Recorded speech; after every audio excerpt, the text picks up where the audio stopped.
Alright, I'm just gonna sit in the palace. That should be fine. Alright. Now. Zelda II. What is it, The Adventures of Link or some shit? Some stupid name like that? Yes, I'm making fun of the game's name because I don't like it. Bite me. Zelda II, The Adventure of Link. Okay.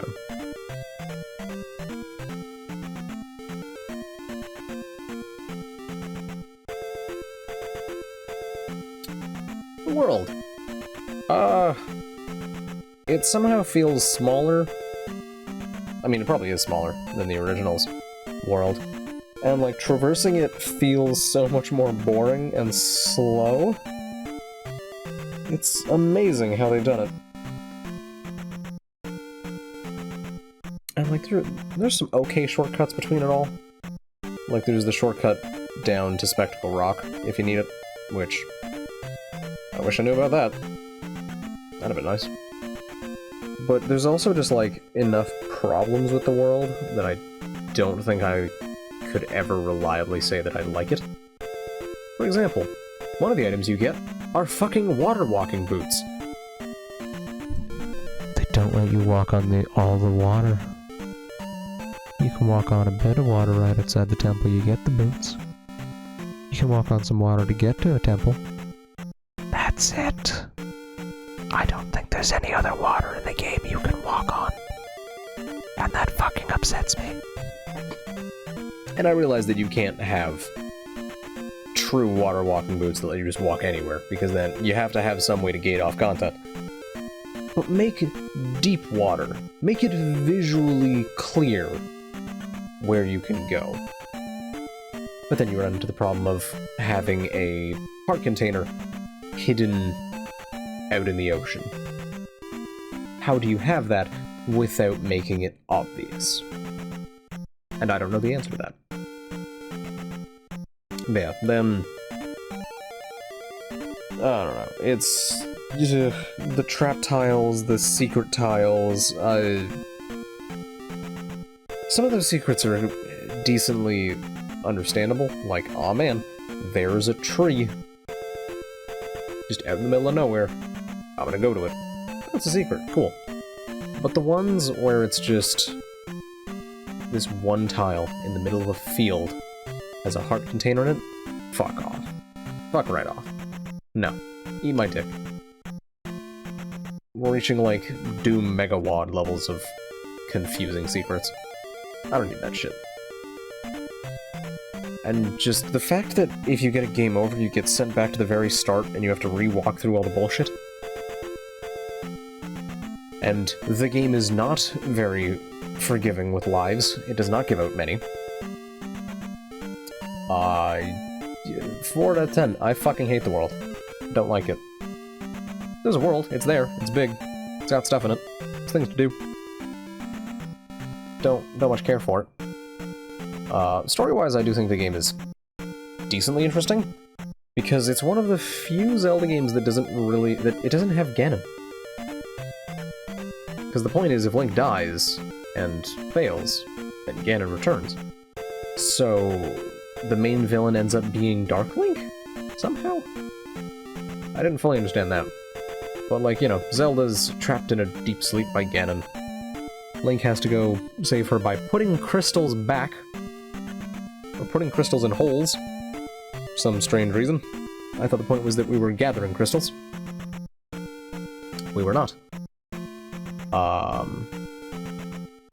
Yeah, I think the story's solid enough.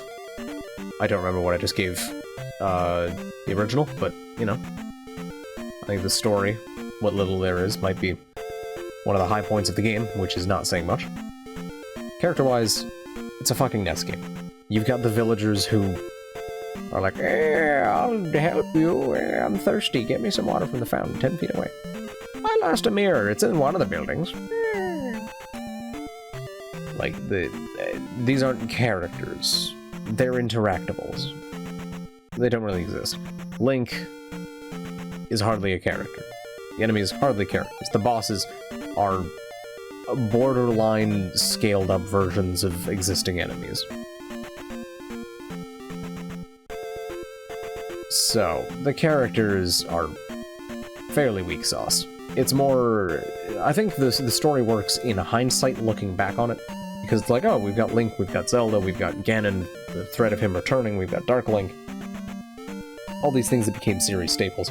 And you look back on it, it's like, oh, okay, Link has to, you know, fight not against Ganon, but sort of just against the scattered forces of darkness who've infested the palaces and whatnot. And so I think it works in spite of the game's efforts. Which makes me ask the question of, should I give it 8? If it's in spite of the game itself. Gameplay? Fuck you. Fuck you.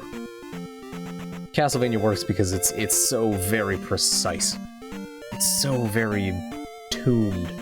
The enemy encounters are just brilliantly laid out just to fuck you over. There's a brilliance to the dickishness of its design. This game does not have that.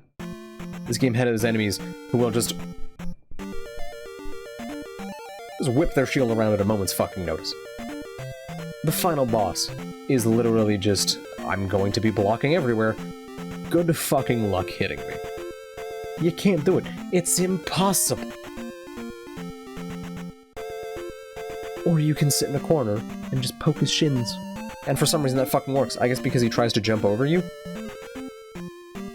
Because he can't really walk into you more? I have no idea why that works. But, like...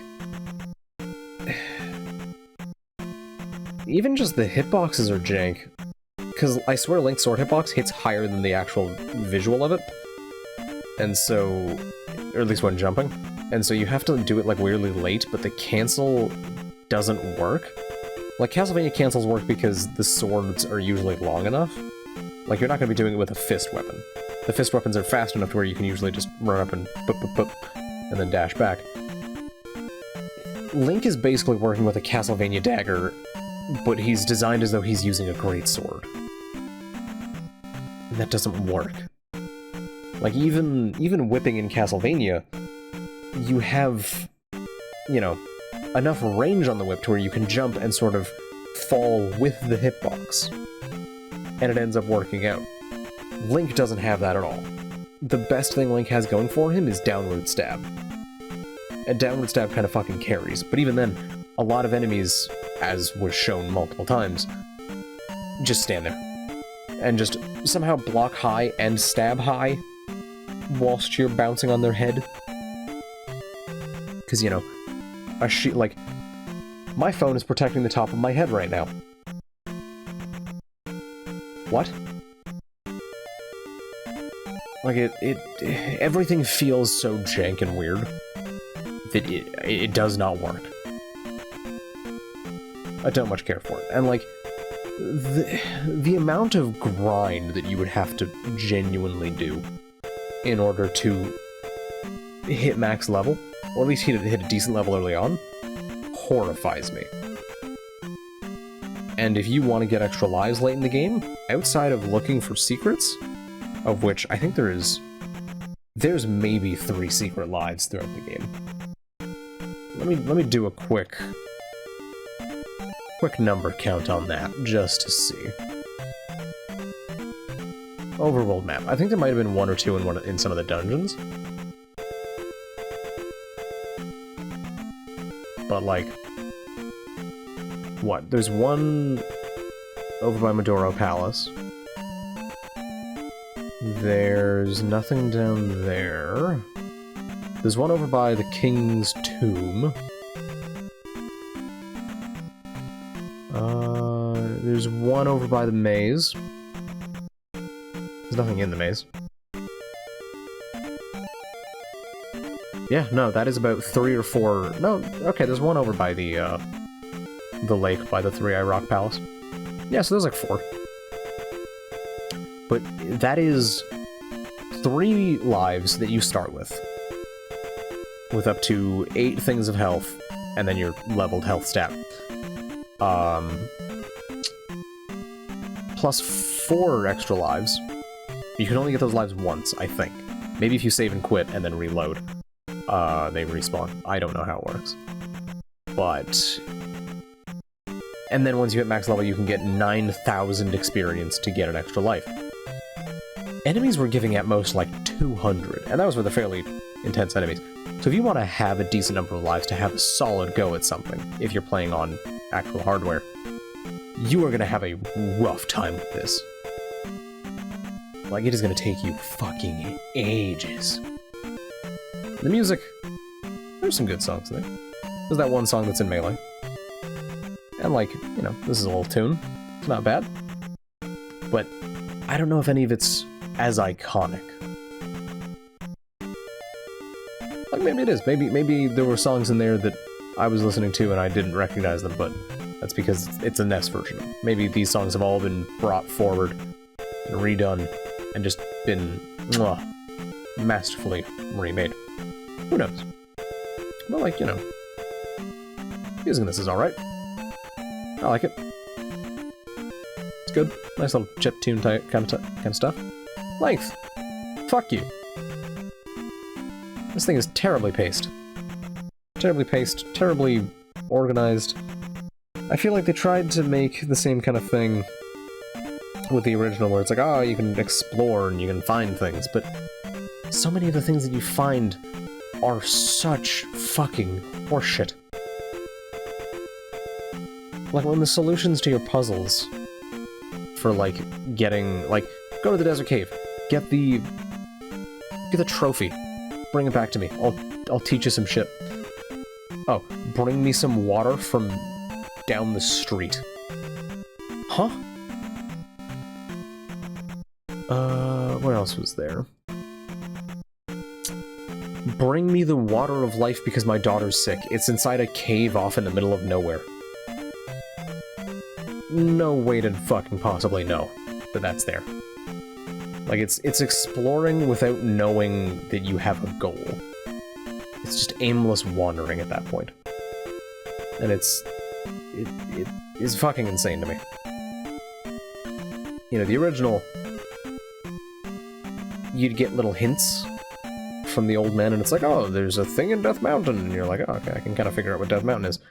Or like, there's bushes that are in weird spots, and then you get the candle, and you're like, oh, maybe I can use the candle in the bush. There's secrets in the bushes, and then you have an objective. You have a thing to look for. My daughter is sick. You want me to get a fairy? I don't have a bottle. I don't know. Jank! Like 7 out of 10 jank. Quite janky, not good jank. I don't like the jank. It was some decent jank. Like, just freezing in place on an enemy's head, that was kind of cool. It just... so much of the game feels so weird. Link is so floaty, and... he's got such terrible traction, and like... your best way to kill an Iron Knuckle is to jump at them, hit them in the face, and then use the recoil from that to turn around. But if you do it too early, you're just going to land directly in front of them and get stabbed. So it's... ugh, it's... not good. Mess out of 10, baby. Adventure Link. All in all. Fuck you, 3 out of 10. I do not like this game. I think it's a bad video game. I think it's a genuine waste of time. Does not respect the player's time, does not reward the player. Forces obscene amounts of grinding for little to no reason. Like, I get that it needs to be spread out over the game, but scale up the amount of experience enemies give a bit more. And, like, the exploration feels so fucking worthless. Because it's just walking around tiles and entering into combat encounters that are the exact same fucking thing every time. Oh, you're on the beach? Cool, you're gonna fight the big worm tentacle thing. Walk 10 more feet. You're gonna do it again. You escape. Walk 10 more feet. You're doing it again. So you're forced to either walk on roads or go through the exact same combat encounters time and time again. And that is such a fucking drag. Ugh. I think the palaces might be the one place where... oh god, what have I done? The palaces might be the one place where the game really shines. And that's because It's exploration and discovery in a more limited area. But then you have the combat brought into focus, and then that rears its ugly head, which, once you get used to it, it's not the worst. It has things going for it, and once you get used to it, you can enjoy it. Potentially. Like, genuinely... Fuck you, Dolph. Genuinely, beating an iron knuckle, like one of the red ones, without taking a hit, feels good. But it's the road to getting there, and it's how jank things feel along the way, and especially just the final palace, and the little traps to get there, those can fuck off. The number of instant kill pits with Medusa heads and ghosts that fly around and track the screen, no. Fuck off. I refuse. Don't like the game. But either way, that'll be it for me. I can feel my throat giving out. And it's 3:40 in the morning.